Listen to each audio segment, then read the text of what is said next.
जी हाँ, आप देख रहे हो रोईलॉजी। और जैसा कि पिछले वीडियो में मैंने बताया था कि आप कैसे मल्टीपल पोस्ट के लिए अप्लाई कर सकते हैं मॉर्निंग और इवनिंग शिफ्ट को सिलेक्ट करके। अगर आप किसी 2 पोस्ट के लिए एलिजिबल हैं तो 2 पोस्ट के लिए अप्लाई कर ही दें। अब पिछली वीडियो में मैंने ये बोला था कि मैं अगले वीडियो में ये बताऊंगा कि आपको मनचाहा पोस्टिंग कैसे मिले। मनचाहा पोस्टिंग कहने का मतलब है कि आपको होम स्टेट कैसे मिले। तो इस विषय पे आज चर्चा होगी और मैं ऐसा करता हूँ आप लोग अच्छे होंगे और अच्छे से आपकी तैयारी चल रही होगी। अगर अच्छे से आपकी तैयारी नहीं चल रही है तो प्लीज़ अच्छे से तैयारी कीजिए। अगर आप इस एग्ज़ाम को सिंसियरली ले रहे हैं तो, अगर नहीं भी ले रहे हैं तो ले ले, क्योंकि इस कोरोना में आने वाले अगले दिनों में पता नहीं किसकी वैकेंसी आए या नहीं आए, मगर जो हो रही है उसको सिंसियरली लें, क्योंकि एनएससी जो है एग्ज़ाम कंडक्ट जल्द ही करवा लेगी और कंडक्ट कराने के विदिन 20 to 25 डेज आपको ज्वाइनिंग भी करा देगी। तो इस बात का ख्याल रखें।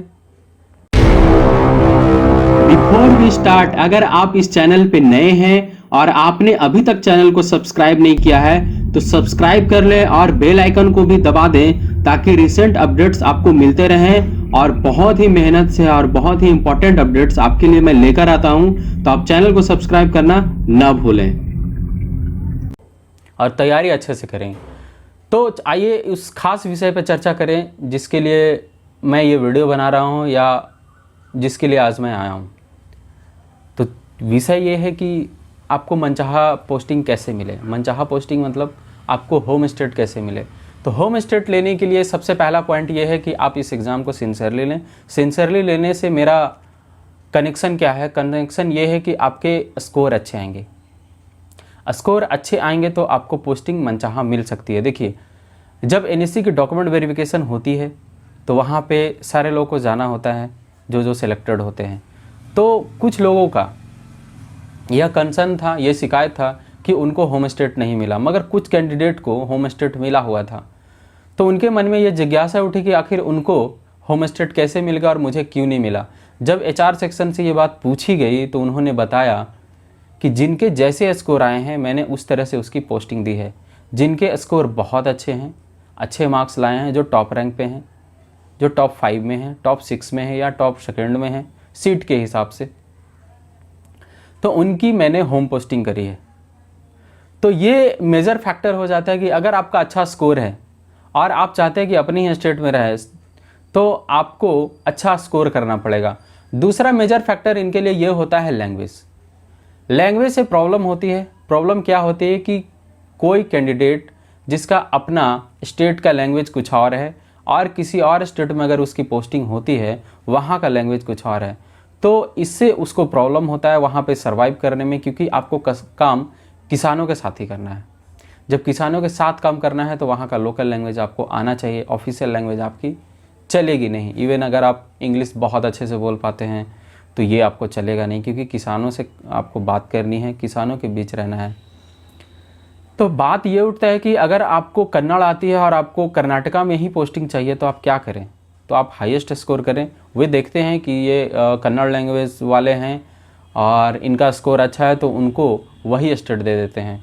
तो जिनका जो लैंग्वेज होता है वो कोशिश करते हैं कि उनको उसी स्टेट में दिया जाए।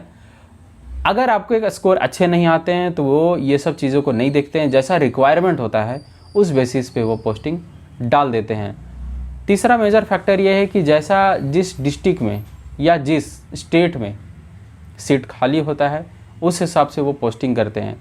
सपोज कि अगर गुजरात में 4 सीट खाली है और 4 सीट के लिए उन्होंने रिक्रूटमेंट लिया है, तो गुजरात के जो बंदे होंगे उनके अगर मार्क्स अच्छे होंगे तो उनको गुजरात में पोस्टिंग दे दी जाएगी। सबसे मेजर उन लोग ये देखते हैं कि डिफरेंट लैंग्वेज नहीं है। कहने का मतलब है कि अगर आप हिंदी भाषी हैं और हिंदी राज्य में आपका पोस्टिंग दिया जा रहा है तो उनको कोई दिक्कत नहीं है या आपको भी दिक्कत नहीं होगा। पर अगर आपका लैंग्वेज कुछ और है, आपको हिंदी राज्य में दिया जा रहा है पोस्टिंग, तो आपको प्रॉब्लम हो सकती है। तो यही सब आधार पे उन लोग पोस्टिंग को सिलेक्ट करते हैं या उनका जो प्लेस ऑफ पोस्टिंग है उसको मैनेज करते हैं। मैनेज मार्क्स बेसिस पे करते हैं। सबसे फर्स्ट प्रायोरिटी उनकी मार्क्स बेसिस होती है। सेकंड उनका जो प्रायोरिटी होता है वो होता है लैंग्वेज। तो ये 2 चीज़ पे आपको ध्यान रखना है। पहला चीज़ तो आपका मार्क्स है, दूसरा चीज़ तो है उस पर आप अलग से कुछ कर नहीं सकते। जो लैंग्वेज आपको आता है वो आता है। सबसे मेजर फैक्टर जो है वो है मार्क्स।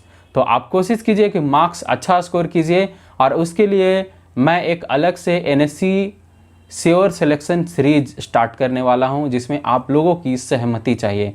अगर आप चाहते हैं कि NSC के पैटर्न पे बेस्ड एक सीरीज स्टार्ट हो या वही क्वेश्चन डिस्कस किए जाएं।